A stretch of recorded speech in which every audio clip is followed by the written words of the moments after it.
Hello, everybody, and Happy New Year. Hopefully, everybody had a great weekend, and let's hope that 2024 is a great upcoming year. With that said, you know what time it is. It's time to break down the top 10 best movies of 2023. The reason why this video didn't come out last week, because I was really hoping it was going to come out last week, there were still like 3 or 4 movies that I needed to see before I made the list, and I had a chance over the holiday to actually go and see these movies or rent these movies and just kind of catch up on some of the films that I wanted to see throughout the year that I didn't have a chance to see prior. So I've seen everything I wanted to see. Now it's time to jump into the top 10. Now, before we do, I just want to take this time to shamelessly plug my gaming channel. It's been doing very well over there. We've been getting a lot of new subs. I'm also going to be doing a top 10 best gaming video over there on that channel. There's a lot of reviews, accessory reviews. You guys can go ahead and just go over there, subscribe to that channel. The link will be in the description box below, as well as a pinned comment. Now, a little disclaimer before we get into the top 10. These are my personal picks, okay? They're gonna be very, very different than what you guys pick. Everybody has different tastes. For an example, I'm just gonna say this so you guys don't get your hopes up. Aquaman 2 is not on the list. I didn't see Aquaman 2. I don't want to see Aquaman 2. I do not care about Aquaman 2. So Aquaman is not on the list. There's going to be a few movies that a lot of people love this year that I just did not see because I just do not care to see these type of movies. This is my own personal list, and with that said, this list might be different than a lot of other lists that you see online and on YouTube. So with that said, bear with me, guys. We're gonna jump in. John Wick Chapter 4. I don't think it's the best John Wick movie. I still think the first one is the best one, but I do think this film is way superior than both John Wick 2 and John Wick 3.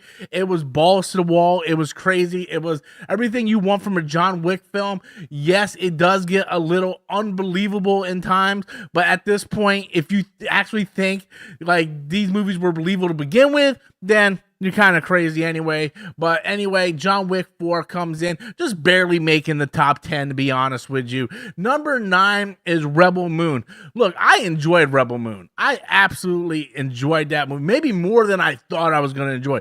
Does it have problems? Absolutely. I can go through and just complain about a ton of different things. But the point I'm trying to make here is I was never bored throughout the movie, and I was interested to learn more about these characters. Sure, there's like 25 characters and you only care about 2 of them. Those are the 2 I want to know more about. I don't care about the Indian guy with the bad tan or the Asian chick with the wannabe light. I don't care about those characters. But I wanted to know more about this empire and this girl Cora and her relationship with the empire and the fall of the king. And like that's the stuff I was interested in. Does the movie have a lot of problems? Yes, a lot of them, guys. But overall, I had fun. I enjoyed myself. I would watch it again. And that's why it's in the top 10, because I would watch this again. So with that said, Rebel Moon made the top 10. Hooray. Coming in at number 8 is Creed 3. Creed 3 was a fantastic movie. Michael B. Jordan directed this movie. You can see the anime inspiration that he put into the film. It was a more personal story than the first 2 Creed movies. Maybe not so much the first Creed. I mean, that was a pretty personal story, but this was definitely a more personal story than the second Creed movie. And I much enjoyed it more than the second Creed movie. I think the second Creed movie was great, but to me, it was a little unbelievable with Drago's son also fighting Apollo's son. Like, come on, guys. But I love the first Creed movie. I think that movie is phenomenal. Deserved all the awards that it got. The third Creed movie, I think, is just as good as the first one, and it's a highly recommended film. That's why it comes in at number 8.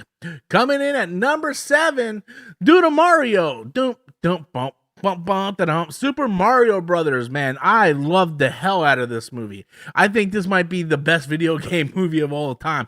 Like, it's right up there neck and neck with like Sonic 2. The video game movies have really been improving a lot lately. I'm so glad that Miyamoto had a huge hand in this movie and told the studios, hey, we're not putting no kind of garbage in this movie, no agenda stuff. Like, we're gonna make a good movie that all families can enjoy, and it shows. Mario, absolutely a phenomenal movie, blew me away. I knew it was going to be a big blockbuster, but I didn't think it was going to be as big as it did. But Mario, fantastic movie. Coming in at number 6, The Creator. This was one of the movies that I wanted to go back and check out before I made my list.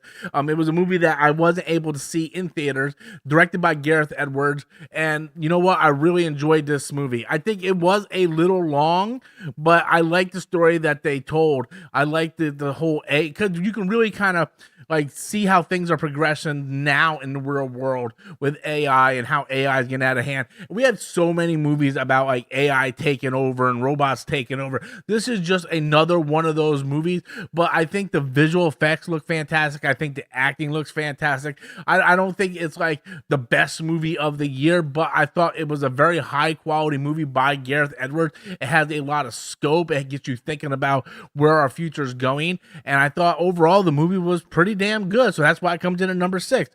Coming in at number 5, The Iron Claw, that I was able to check out yesterday, a story that talks about the basic curse of the Von Erich family, the wrestling family, where all the brothers end up dying. The movie was really, really good. I enjoyed it. The acting was phenomenal. I do have some issues with the movie. That's why it's not higher on my list. One, I like Zac Efron. I think he's a fantastic actor, but he didn't look anything like Kevin Von Erich, like nothing like Kevin Von Erich at all. Kevin Von Erich was a tall, more slender man. Zac Efron was this short, kind of like buff, stocky guy in the movie. He didn't really fit the role of Kevin Von Erich. The movie also left out the youngest brother, Chris Von Erich. He was completely left out of the movie. So there was like 4 brothers that actually died. 5 if you count the oldest son that died as a kid. So they left a lot of stuff out. So for a movie that was 2 hours and 20 something minutes, or 2 hours and 15 minutes, the fact that you left an entire kid out of the movie, it doesn't tell the whole story accurate. The tragedy was even more tragic, and you left the son out of the movie about this family. So I felt like that was something that was missing. And again, Zac Efron, fantastic actor, just did not look like Kevin Von Erich at all. But that is something that I can just kind of like be okay with, I guess. The movie is still phenomenal, still made you tear up at the end, still goes over the tragic curse of this Von Erich family. If you're a wrestling fan, it's a must-watch movie if you're a wrestling fan. Just overall, good movie. That's why it's coming in right at the number 5 spot. Coming in at number 4, Oppenheimer. This movie just blew me away. This movie was bouncing around the number 1 spot for me for a while. I was like, man, this movie is really good. The sound mixing, the audio, just everything about it. You know, just Christopher Nolan doing Christopher Nolan stuff. Like the ending of this movie just kind of like had me gasping about the atomic bomb and everything that was going on post World War II or in the middle of World War II. Just a phenomenal movie, well acted, well directed. Just it's an Oscar bait movie, guys. This thing is definitely going to be around in award season, probably the same as The Iron Claw. So, but Oppenheimer I liked a little bit more. That's why it's coming in at number 4. My number 3 is Knock at the Cabin. I love this movie. M. Night Shyamalan coming in. Batista just showing his acting range. Just a smaller movie, all being focused on this group of people in one cabin with the tragedy and apocalypse happening out in the real world. Just it had mystery, it had suspense, it had drama, it had everything I wanted. It had intrigue. I absolutely adored this movie. It was my number 1 movie for most of the year, and then as things started coming out, it started sliding down the pole. But just phenomenal movie. I love this movie and I highly recommend it. Coming in at number 2, Spider-Man Across the Spider-Verse. This was the movie that took over the number 1 spot from Knock at the Cabin. And this movie, again, just takes everything from the first film and amps it up. The soundtrack, the sound audio, everything about the story. So it was darker. It was more personal. Like it just took everything from the first film and made it better. Just a phenomenal movie. Probably going to win Best Animated Film of the Year again. Just Across the Spider-Verse. It's just, I mean, there's nothing I can say. It's just phenomenal. It's just absolutely a fantastic movie, and it just shows that there can still be good Spider-Man stories. And coming in at number 1 is Godzilla Minus One. This movie blew me away because I did not expect it to be my favorite movie of the year. I went and I saw it. I'm like, okay, this is going to be a Godzilla movie made by Japan. It's going to be a foreign Godzilla movie. You know, okay, what's this movie going to do?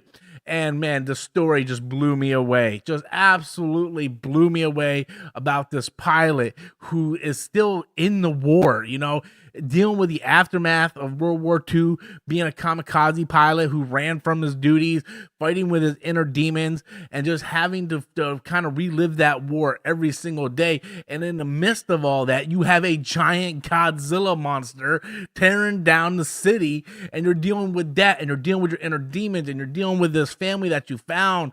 And it was so emotional, so heartbreaking, action-packed, just a phenomenal, beautiful movie. Soon as this thing gets released on Blu-ray, I'm gonna be buying this thing. Like, I went and saw it in theaters. The next day I went and saw it again, and the only movie I saw twice in theaters this year was this and Spider-Man Across the Spider-Verse. And I'm giving this movie a slight edge only because I did not expect to be blown away by this movie. The acting, the cinematography, the special effects on such a small budget really needs to be commended. We see so many movies over here in America with 200, 250, 300 million dollar budgets, and we have something like Godzilla which costs less than 15 million to make over in Japan, and looks just as good as those movies here in the United States, and with a much smaller budget. Godzilla Minus One blew me away. If anybody said, hey, Rob, you could have to recommend one of these movies in your top 10 to somebody,